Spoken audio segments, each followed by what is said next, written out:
It's a pleasure to introduce our special guest this morning to offer our Cum Laude Society address, Mr. Alex Jones, a member of the Episcopal class of 1964 and an important leader in our school family.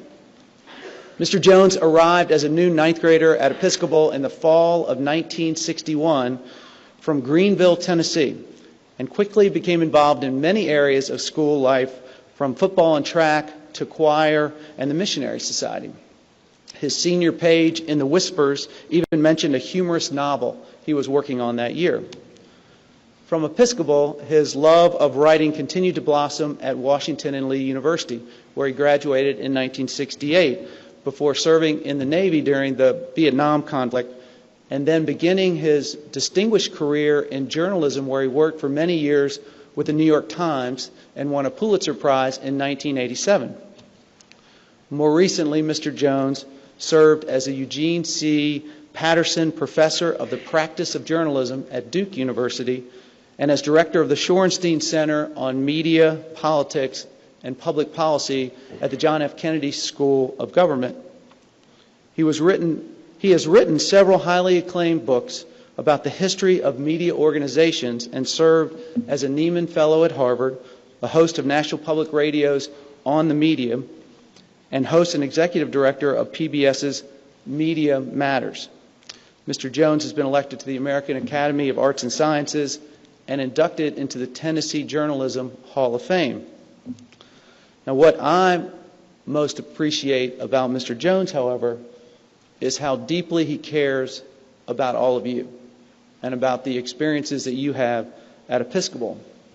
Since 2012, he has served as a member of our Board of Trustees, and he is ending his term this spring. And at each meeting, Mr. Jones asks, as any good journalist would, penetrating questions about the needs of you as students and you as faculty and staff, and the work that the school is doing to prepare you to make a positive difference with your lives. He has shared wise counsel and caring guidance with all of us. Please join me in thanking Mr. Jones for being with us this morning and for all that he does for Episcopal.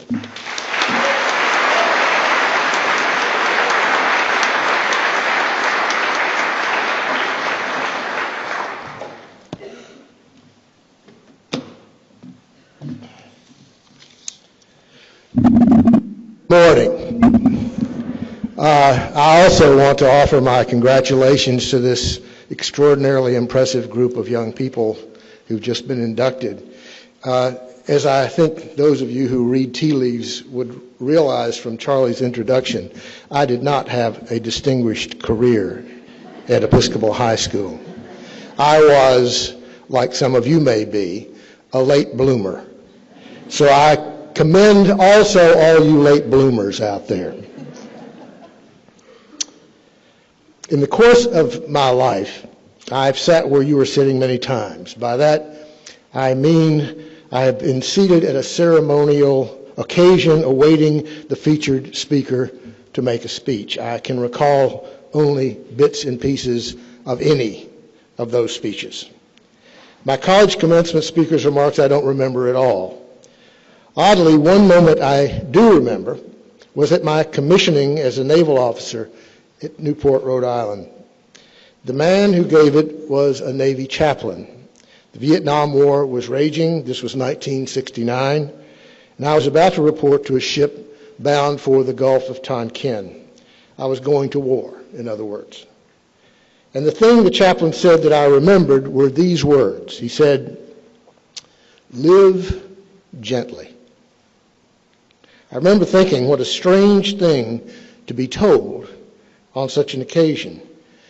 Maybe that's the key, to see something a bit jarring. But actually, I think the real key is that this man meant what he said. He was utterly sincere, and that was apparent. I also remember thinking, at many other such occasions, why doesn't he just tell me what he knows about life? What he knows that might be of some value to me? What is his wisdom? That's a pretentious word, wisdom. It presumes that someone thinks they are wise enough to offer wisdom, and that is definitely presumptuous. Nevertheless, That is what I'm going to offer you today, what I wish those many speeches over many years had given me, the things of importance about life that they think are true and, dare I say it, wise. Things that they have learned the hard way by living a life and then going through the exercise of trying to figure out what might be of value to a group of young people embarking on adulthood. I am making a gift of this to you. It is what I have of value, or so I think. It is in the form of advice, and I'm going to couple the advice with some sense of how I came to think that way. Some of it is practical. No, actually all of it is practical, but you will have to decide for yourselves what might be of value to you. So for better or worse, here goes. My parents died in 2016. They were both 101 years old and died within 5 months of each other after living, I'm not kidding, the exact same number of days. My siblings and I have been going through their very long lifetime of accumulated stuff. My mother was a pack rat, and she had kept things like third-grade Valentines for each of her 5 children. We used to mock her for that, but in going through the stuff, I find these artifacts from a time long forgotten are memory bombs that explode in my brain with memories that I had no idea had been lurking there all these years. She saved letters, too, and cap pistols and toy soldiers. The point is, don't be too quick to throw things away. There is a kind of zealotry in getting rid of stuff these days, to simplifying and clearing out. I don't mean keeping old newspapers, but keep letters. Keep papers from EHS. Keep stuff that doesn't take up much space and you can store somewhere and revisit decades hence. Those memory bombs, it turns out, are waiting there to be exploded, and they are amazing.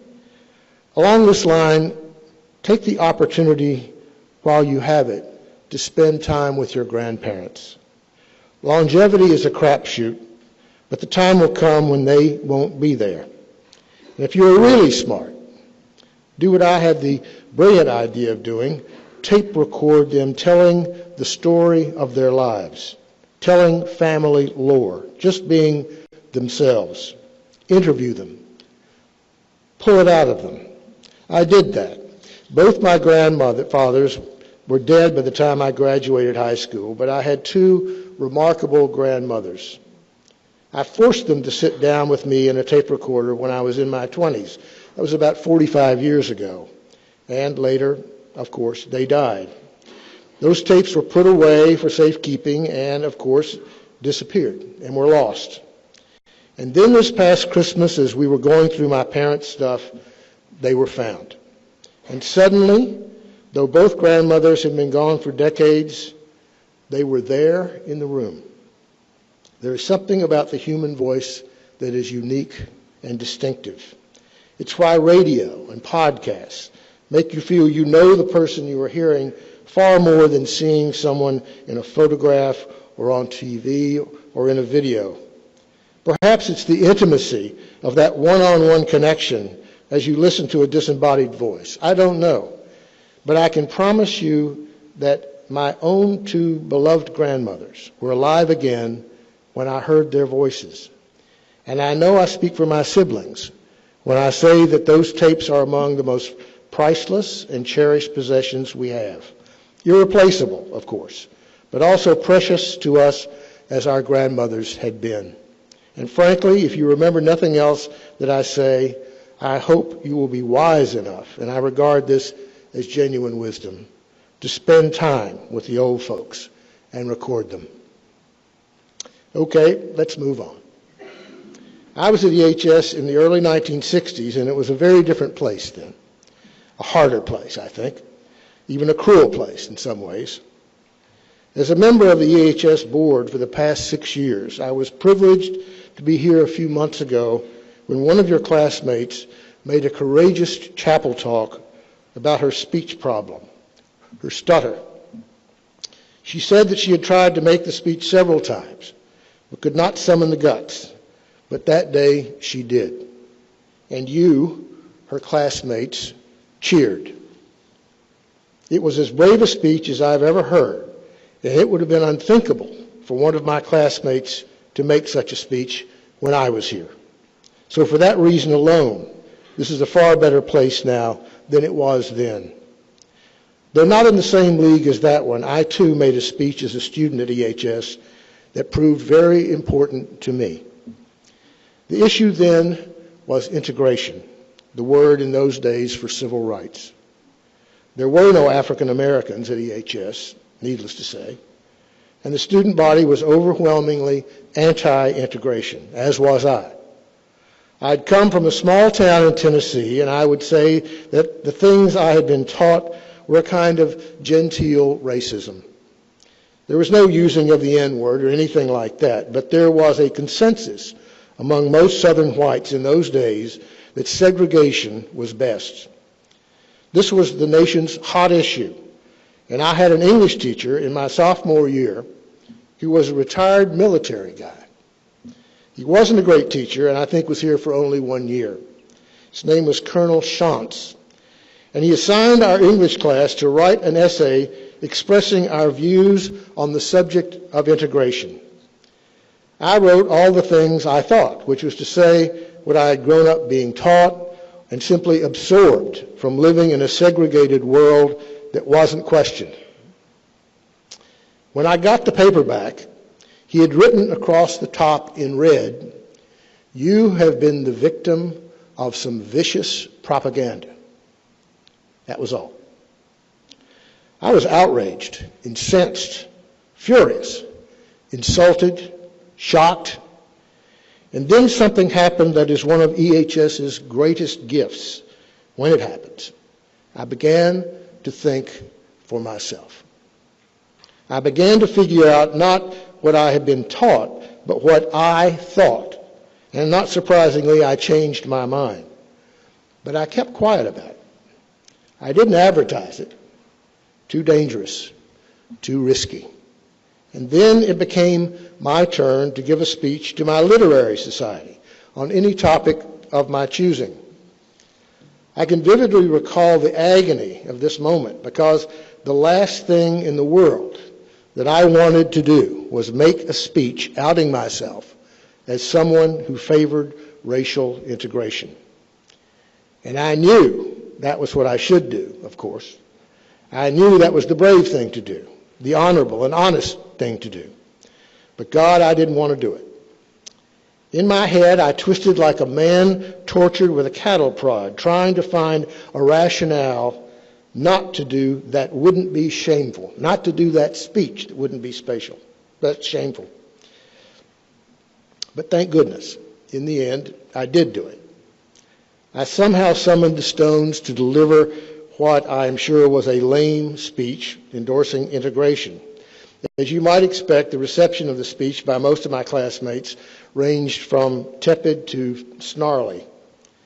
But I felt a surge of pride that I had done it. I had done it. The faculty advisor for the Literary Society was the most elderly faculty member, a German teacher called Herr Whittle. He put red pepper on everything he ate, including desserts, and was a shy, bald, sweet, lifelong bachelor. At the end, he saw me sitting alone after the others had filed out, and he came over, touched me on the shoulder, and quietly whispered, "Good." It's like that Robert Frost poem I know you all know, "The Road Not Taken."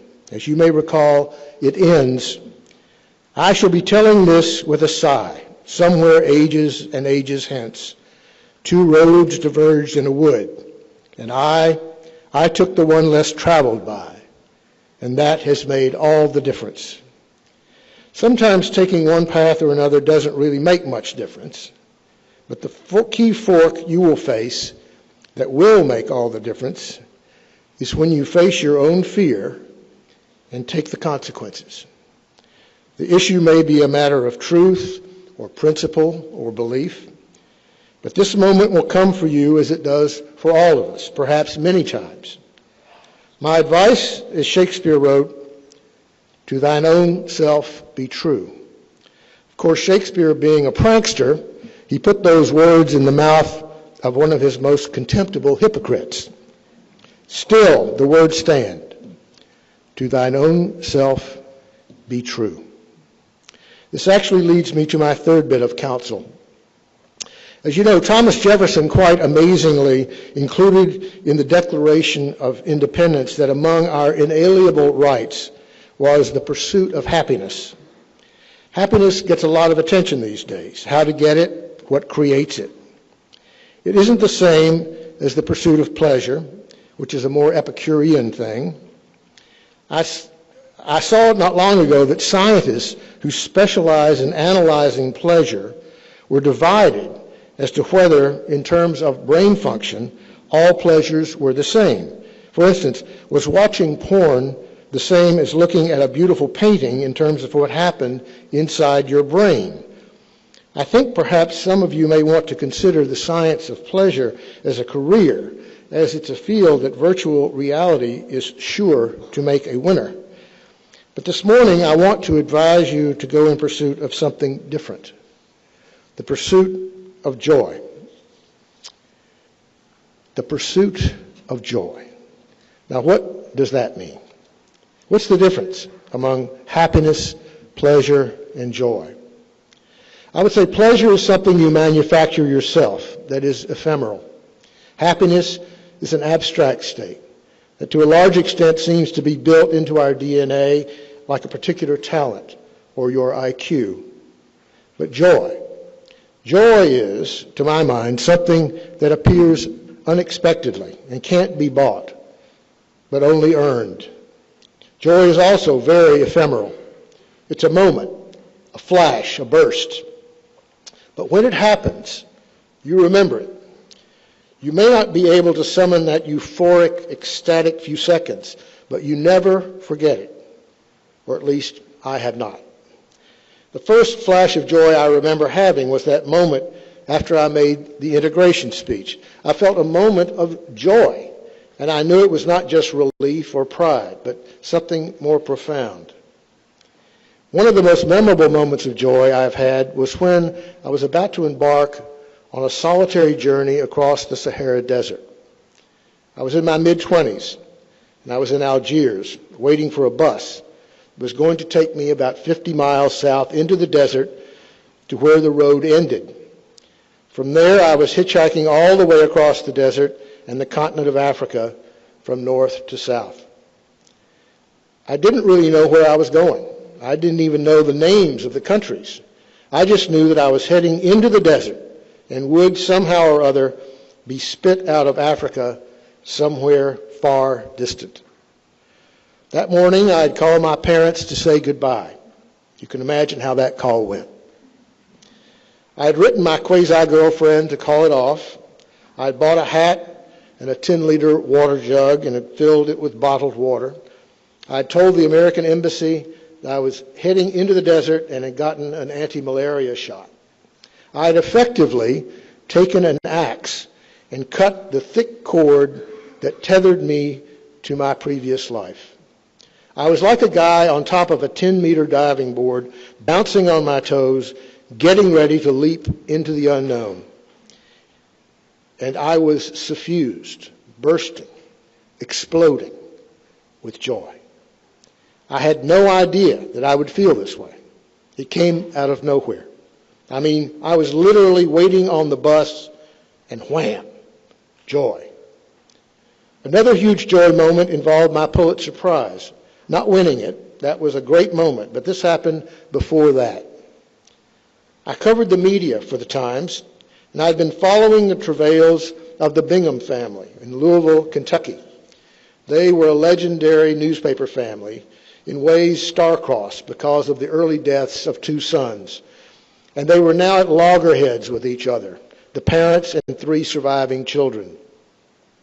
In January of 1986, I got word in New York that the patriarch of the family had announced he was selling the family newspaper over the furious objection of his one surviving son. I wrote a quick story and got on a plane to Louisville, where I did the next day a second story.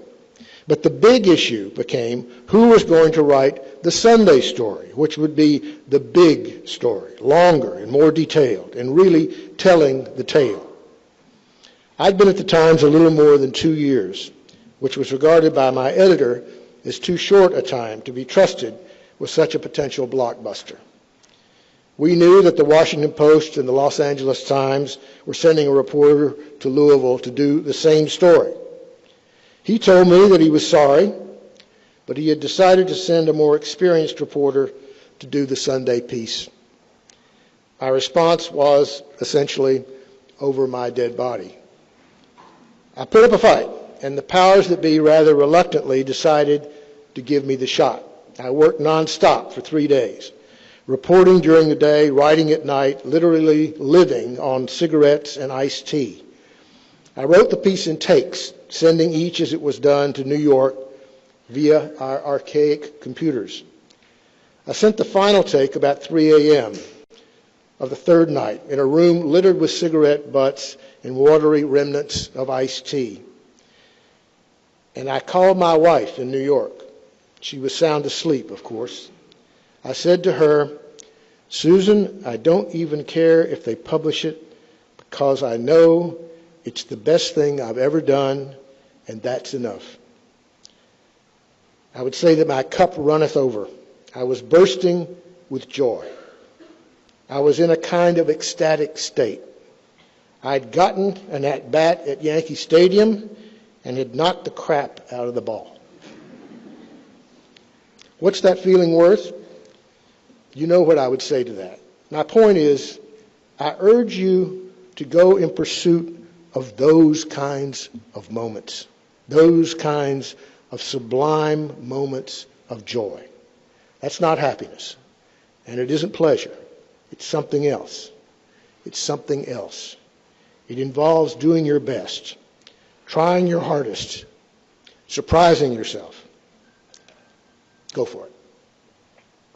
I want to tell you now about the way I figured out how to make the huge decisions of my life. I mean, the decisions that were really, really hard, because they were life-changing and because I felt horribly torn at facing such a fork in the road when both roads were worthy ones.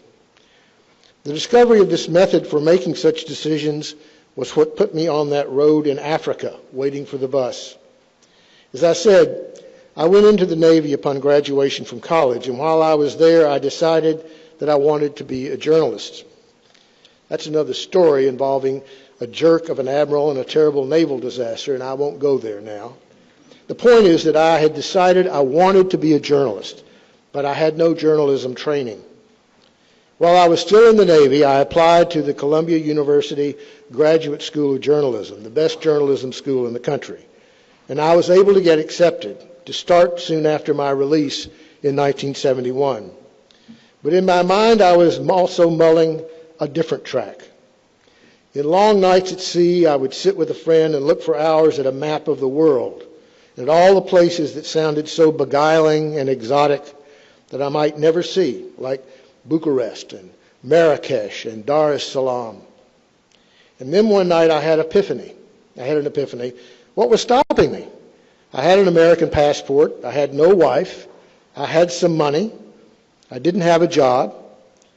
But what about Columbia? I mean, I'd busted my ass to get in Columbia, which was no small thing, and the degree would be a credential that was huge in a journalism career. So I sent in my deposit, and they put my picture in the incoming class Facebook. That was literally what it was, what they called it, a book of faces. Shortly before I was to be discharged, I stepped onto the gangway of my aircraft carrier to walk to the wharf where we were tied up. It was a long gangway. When I started toward the shore, I was going to Columbia. And when I got there, I was not going to Columbia, but was going to take a backpack and go see the world. And I did. I persuaded a good friend to quit his job and go with me.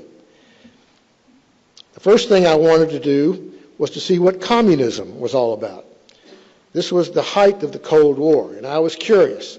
We went to Yugoslavia, Bulgaria, Romania, Czechoslovakia, Hungary, East Germany. We wanted to go to Russia. We were in Athens and had to go to the Soviet embassy to get a visa.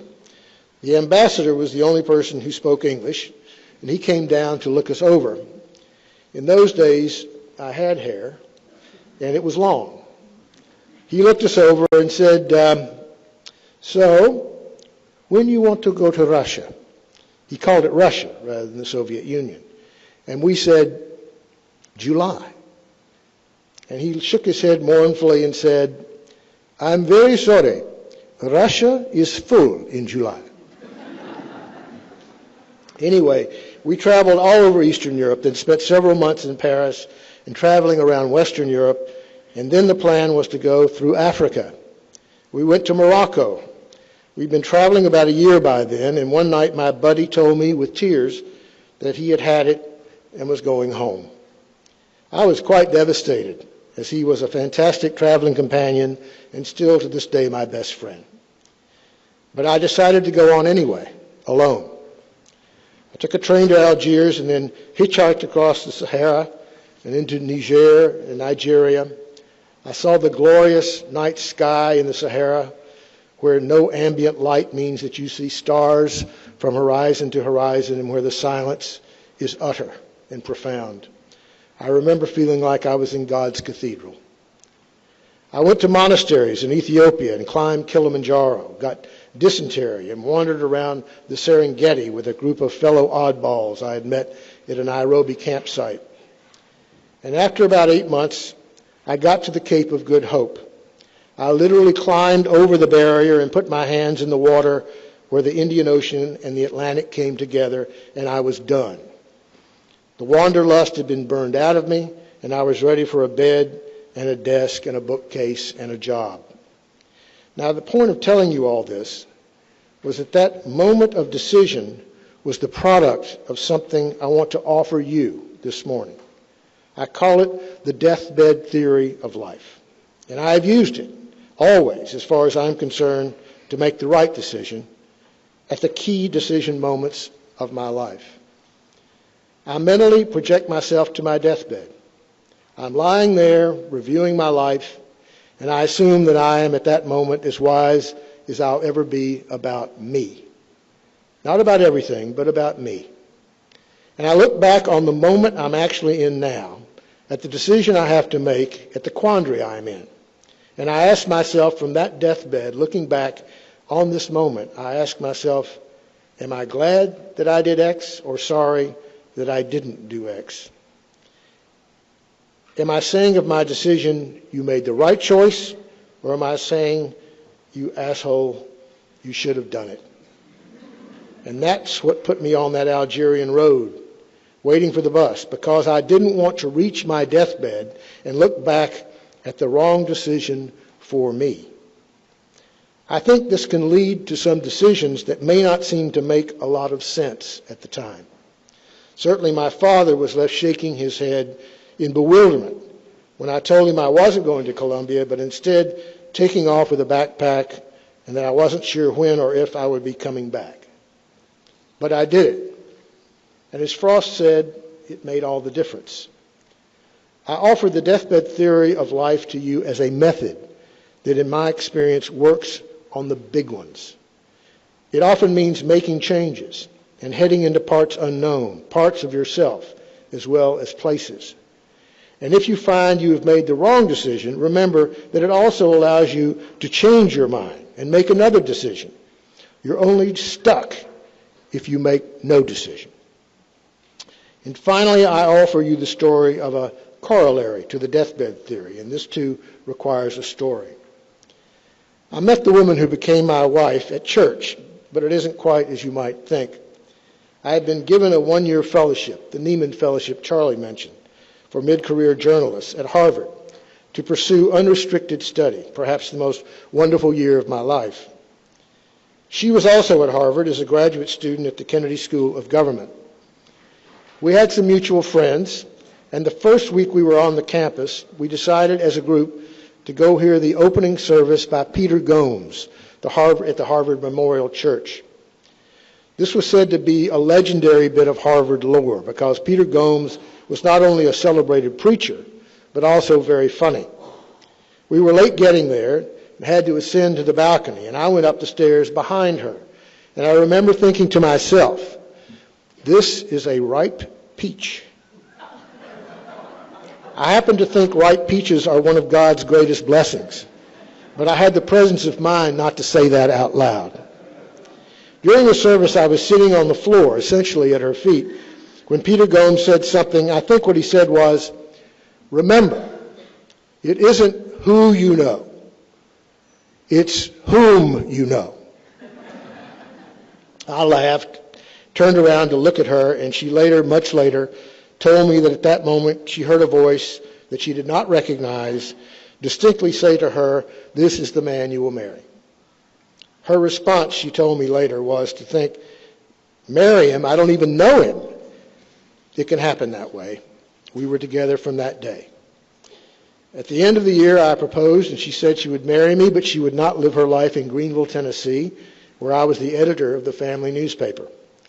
She was a writer at Time magazine in New York. And after another of those deathbed theory decisions, I decided that I did not want to go to my grave not having married this woman. So I got a job at the New York Times, and as it does, time passed, about 25 years, in fact. I would say that Susan and I were not just married, but bound to each other. We even managed to write 2 books together that almost got us divorced, but didn't. In the summer of 2007, she went to a local hospital to check out some abdominal discomfort, which turned out to be ovarian cancer. She thought though she had no bad habits, no family history of cancer, was rigorous in checkups, medical checkups, never smoked, ate healthy, she was told without warning that she had stage 4B cancer. As she would say, there was no 5 and there was no C. We were in total shock, despair, desperation. The next day we went to see her surgeon for what we later called the talk. He was a kind man and gave it to us straight, but with sympathy. We sat there numb and terrified and stunned. At the end, he said to us, I have one piece of advice. Have no regrets. We left the hospital and almost blindly, with no real sense of where we were going, found ourselves at Walden Pond, made famous by Henry David Thoreau. And we walked together to the place where Thoreau had built his cabin and then told the tale of his sojourn there, beginning with the words, I went to the woods because I wished to live deliberately and not, when I came to die, discover that I had not lived. We resolved to fight like hell and to have no regrets.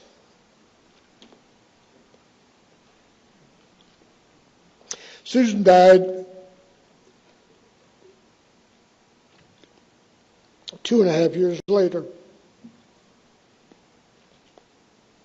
April 1st, 2010.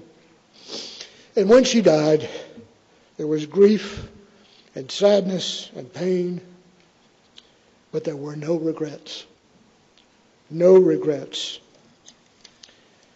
And that's my final gift to you. Have no regrets. Have no regrets. So that's it. That's my wisdom about life. Take time for the old folks and record them. Face your fears and be true to yourselves. Pursue joy. Try the deathbed theory for making the big, hard decisions. And have no regrets. There is one more. Susan kept a blog while she was fighting cancer. In her final post, she wrote, final advice, always do the right thing. It will gratify your friends and enrage your enemies. She was something. I wish each of you the very best. Thank you.